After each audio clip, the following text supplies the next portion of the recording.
Self-defense starts with awareness.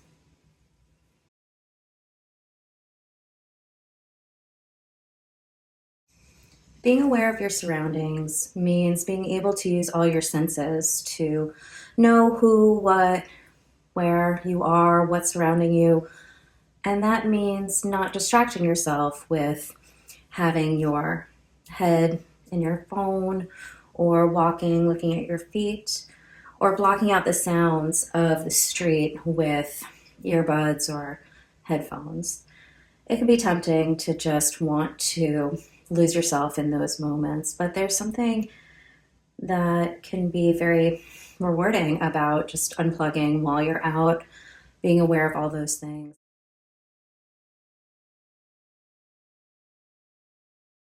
And the more you are able to experience what's around you, the more present you are, the more aware you look, and the less of a potential target you might be. The one exception I have for the phone is if you're talking to somebody. When you're talking to somebody and you're sitting upright, standing, walking upright, and you have your phone going, you can see that happening. A potential attacker knows that someone else is virtually with you and that they will hear what's going on. In that same vein, walking with someone is even better.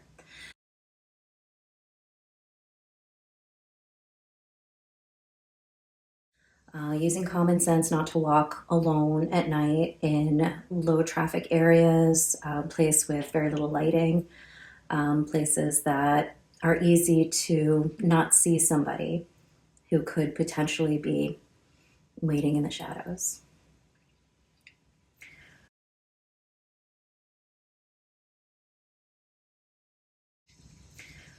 One of the most difficult things for victims of assault and attack is getting choked up with their words, freezing in the moment, which is very understandable.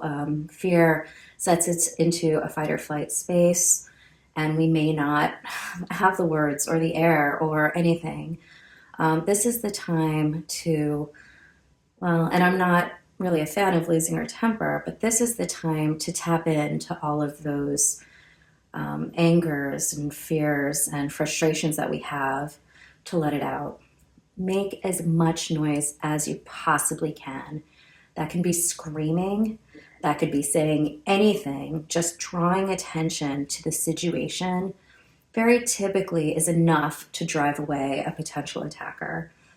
If you're not able to find the words, a whistle goes a long way because it's just air and you're breathing. That's something that fear isn't going to take away from you entirely. In my community in Beacon, the library has complimentary whistles, alert whistles at the community desk that you can go and use when you need to. Make noise, don't stop making noise.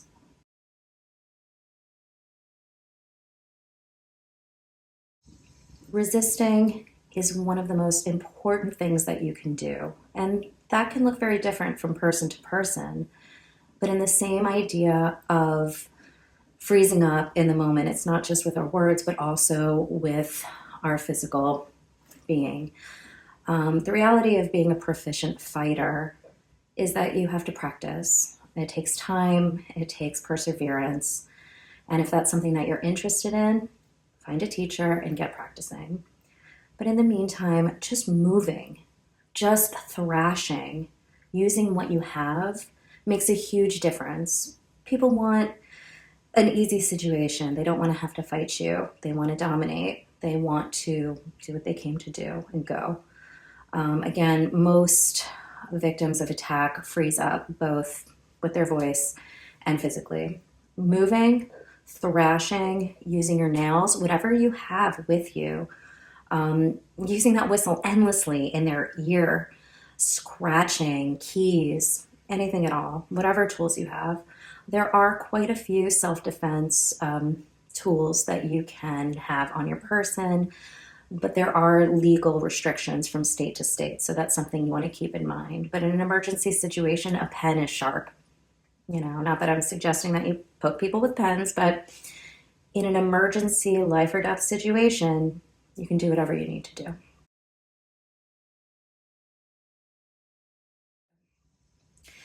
All of that said, there are some key points on the body that you can target in the moment without excessive combat experience. So those are going to be the most vulnerable areas on a person's body.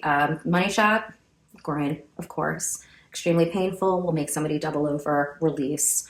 Also the nose, especially if you can get enough force to break it, make some blood. That's going to get somebody to really have to reorient themselves and give you time to move away.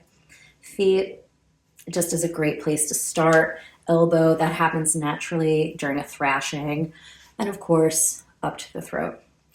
The precision isn't as important as the action. And when it comes to emergency situations, you have a voice, you have a body, use it. Don't let them take that away from you. Tap into your anger. Let it happen. Stay safe.